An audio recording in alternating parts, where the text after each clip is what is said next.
Hello, Radhe Radhe, Ram Ram सभी के लिए। देखिए यहाँ पर बीएड की काउंसलिंग के बारे में बताया गया है और कब से आपको एडमिशन लेना और कब तक लेना है ये भी आपको विशेष ध्यान रखना है बीएड और डीएलएड वाले विद्यार्थियों के लिए। क्या लिखा है, क्या दिया है, तो यहाँ हम एक बार पढ़ लेते हैं। ठीक है, सारी डेट आपको पता चल जाएगी, कब से भरे जाएंगे फॉर्म, कब से क्या होगा, कब से काउंसलिंग आपकी स्टार्ट हो रही है। ठीक है, तो यहाँ देख लीजिए, इसमें लिखा है बीएड की 14,000 सीटों के लिए 29 से भरे जाएंगे विकल्प फॉर्म। 18 अगस्त को जारी होगी पहली लिस्ट, मेरिट लिस्ट पहली जारी होगी 18 अगस्त को। यहाँ देखिए, बीएड व डीएलएड में काउंसलिंग की प्रक्रिया इसी सप्ताह से शुरू होगी। काउंसलिंग कब से शुरू होगी? इसी सप्ताह से। राज्य में बीएड की 14,000 सीटें हैं राज्य में, ठीक है, यूपी में। इसके लिए 29 जुलाई से विकल्प फॉर्म भरे जाएंगे, यानी कि 14,000 सीटों के लिए फॉर्म भरे जाएंगे 29 जुलाई से। पहले चरण के लिए पहली लिस्ट 18 अगस्त को जारी हो जाएगी। ठीक है, बीएड वाले बच्चों की बात की जा रही है। इस बार बीएड के 149 संस्थानों में दाखिले होंगे। पिछली बार की तुलना में संख्या बढ़ी है, यानी कि संस्थान इस बार ज़्यादा बड़े हैं। ये आपको विशेष ध्यान रखना है कि 18 अगस्त को जारी की जाएगी इसकी पहली चरण की लिस्ट, लेकिन 29 जुलाई से फॉर्म भरे जाएंगे, वो भर देना। ठीक है, आगे देखो, आगे ये है कि पिछली बार की तुलना में ये संख्या बढ़ी है इनके संस्थानों की संख्या। आगे लिखा है SCERT के अफसरों का कहना है कि काउंसलिंग की तैयारी पूरी कर ली गई। किन किन कॉलेजों में इस बार प्रवेश दिए जाएंगे उनकी लिस्ट भी जारी कर दी गई है। पिछले दिनों बीएड प्रवेश परीक्षा के नतीजे जारी हुए हैं। इस बार बीएड के लिए 1,22,747 परीक्षार्थियों ने परीक्षा दी। ठीक है, रिजल्ट आपका आ गया, इतने लोगों ने परीक्षा दी है। आगे देखिए, ओवरऑल रैंक के आधार पर सीटों का आवंटन होगा।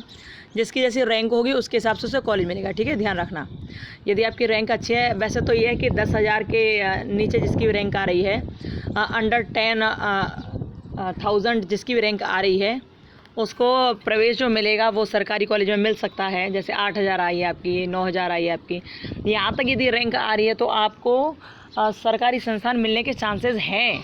ठीक है, कन्फर्म नहीं है कि मिल ही जाएंगे, लेकिन हाँ चांसेस हैं कि आपको मिल सकती है।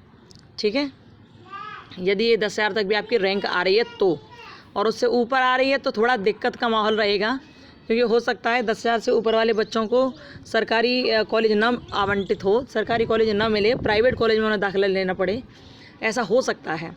वैसे 10,000 तक तो सेफ जोन में है, टेंशन मत लेना। 10,000 तक जितने ही बच्चे की रैंक होगी 10,000 तक, उनका तो यही है कि उनको भैया बिल्कुल मिल सकता है प्रवेश सरकारी कॉलेज में। जहाँ तक है, पहले ऐसा हुआ था कि जिनका 10,000 के अंडर 10 था उनको मिल रहा था प्रवेश, लेकिन जो 8,000 हैं, 7,000 हैं, ये सब जो हैं ये तो बिल्कुल सेफ जोन में है, इनको तो सरकारी मिल ही जाएगा। अब यहाँ देखा गया 149 कॉलेज हैं, तो फिर उसके हिसाब से ये लोग अपने आप सेट करेंगे। वैसे 10,000 तक के बच्चे जहाँ तक सेफ़ हैं सरकारी कॉलेज के लिए। ठीक है, आगे देखिए, अब इसमें क्या लिखा है, इसमें ये लिखा है कि इतने परीक्षार्थियों ने परीक्षा दी थी और जानकारी के मुताबिक बीएड में प्रवेश के लिए काउंसलिंग की प्रक्रिया 3 चरणों में पूरी होगी। ठीक है, काउंसलिंग 3 चरणों में आपकी पूरी होगी। पहले चरण में क्या है कि 29 जुलाई से 7 अगस्त तक विकल्प फॉर्म भरे जाएंगे। ठीक है, विकल्प फॉर्म भरे जाएंगे। उसके बाद दावा आपत्ति के लिए 12 अगस्त को लिस्ट जारी होगी। ओके, और दावा आपत्ति के निपटारे के बाद 18 अगस्त को पहली लिस्ट जारी कर दी जाएगी। ठीक है, ये विकल्प फॉर्म वगैरह भर जाएंगे, सब भर देना वहीं जाकर। ठीक है, जो भी होगा जैसे भी होगा बता दिया जाएगा सब कुछ। जिन अभ्यर्थियों को सीटें मिलेंगी उन्हें 25 अगस्त तक संबंधित कॉलेज में प्रवेश लेना होगा।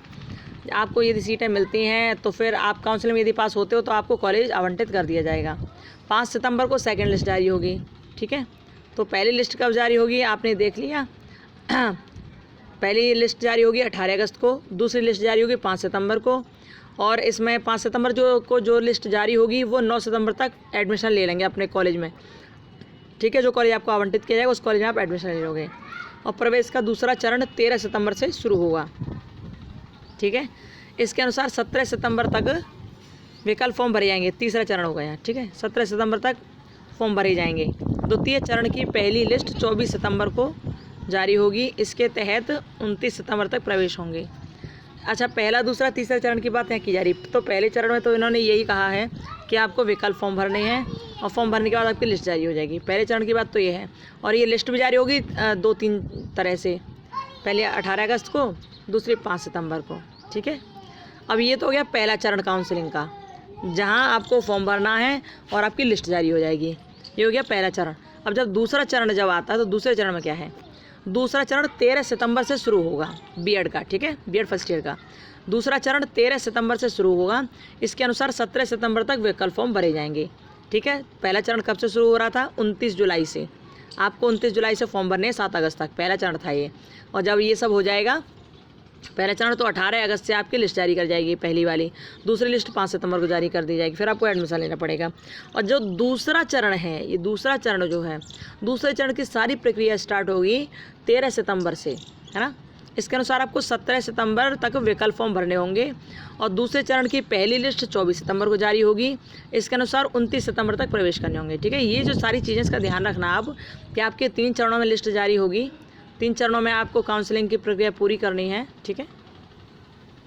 बीएड में प्रवेश का तीसरा जो चरण है, यानी कि 2 चरणों में तो आपकी लिस्ट जारी हो रही है और आपको काउंसलिंग के लिए बुलाया जा रहा है, ये सब कुछ है। तीसरे चरण आपका स्टार्ट होगा 19 अक्टूबर से। अच्छा, एक बात और आपको बता दूं कि जो विद्यार्थी ये सोचेंगे पहली लिस्ट में मेरा नाम नहीं आया, पता नहीं दूसरे में आएगा नहीं आएगा, तो टेंशन मत लेना। हो सकता है पहली में नहीं आया तो दूसरी में आ जाए, दूसरे में ना आया तो तीसरी में आ जाए, क्योंकि पॉइंट नंबर से भी आगे पीछे लोग कर देते हैं, ठीक है। परेशान होने वाली कोई बात नहीं है। सरकारी कॉलेज मिल गया तो बहुत अच्छी बात है आपको, ठीक है। तो देखो, जो तीसरे चरण की प्रक्रिया आरंभ होगी वो 19 अक्टूबर से होगी। इसके तहत 22 अक्टूबर तक आपको फॉर्म भरने होंगे, 2-3 दिन का टाइम मिलेगा। और ये जो बीएड में प्रवेश की प्रक्रिया 10 नवंबर तक चलेगी, यानी कि 10 नवंबर तक आपकी इस साल प्रवेश की प्रक्रिया चलेगी, ठीक है। कुल मिलाकर ये 29 जुलाई से लेकर 10 नवंबर तक का आपका ये पूरा प्रोग्राम है। 29 जुलाई से 10 नवंबर तक का बीएड फर्स्ट ईयर वालों का अपने अपने लिस्ट के हिसाब से देख लेना, ओके। अब यहाँ लिखा है व्यापम की प्रवेश परीक्षा में अधिक फॉर्म बीएड के लिए। तो देखिए यहाँ बीएड के लिए सब दे रखा है, पढ़ लेना इसे आवश्यक हो तो। अच्छा, डीएलएड के लिए भी कुछ फॉर्म है। तो डीएलएड की 6,500 सीटें हैं। डीएलएड में प्रवेश के लिए भी 29 जुलाई से 3 अगस्त तक विकल्प फॉर्म भरे जाएंगे, ओके। प्रवेश के लिए पहली लिस्ट 16 अगस्त को जारी होगी। बीएड की तरह ही डीएलएड में प्रवेश की प्रक्रिया 3 चरणों में होगी। गौरतलब है राज्य में डीएलएड की 6,500 सीटें हैं, लेकिन इस बार 57,657 परीक्षार्थी प्रवेश परीक्षा में शामिल हुए हैं।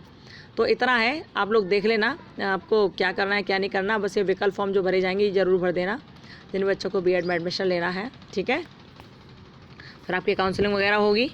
29 जुलाई से 10 नवंबर तक का ये सारा कार्यक्रम है, ध्यान रखना। बीएड वाले बच्चे और डीएलएड वाले बच्चे भरना हो तो भर देना, ओके। चलिए, और कोई बात हो तो कमेंट बॉक्स में कमेंट कर देना। अच्छा, एक बात और, बीएड सेकेंड ईयर का जो मिस्ड प्रैक्टिकल हुआ था, री प्रैक्टिकल हुआ था, जो मिस प्रैक्टिकल हमने आपको बताया था, मिस प्रैक्टिकल है आपका शायद 23 तारीख को हुआ था, आई थिंक 23 तारीख को। तो उसका रिज़ल्ट आ तो गया था भैया, कुछ बच्चे कह रहे हैं कि नहीं आया है, लेकिन आप चेक करना एक बार, आ गया उसका रिज़ल्ट। तो पहले जब हमने एक बार बताया था ना आपको, तो एक बार चेक कर लेना, ओके। चलिए, और कोई बात हो तो कमेंट बॉक्स में कमेंट करना, ओके। फिर मिलेंगे, बाय, राधे राधे, राम राम, बाय, खुश रहिए, मस्त रहिए और अपना ध्यान रखिए, बाय।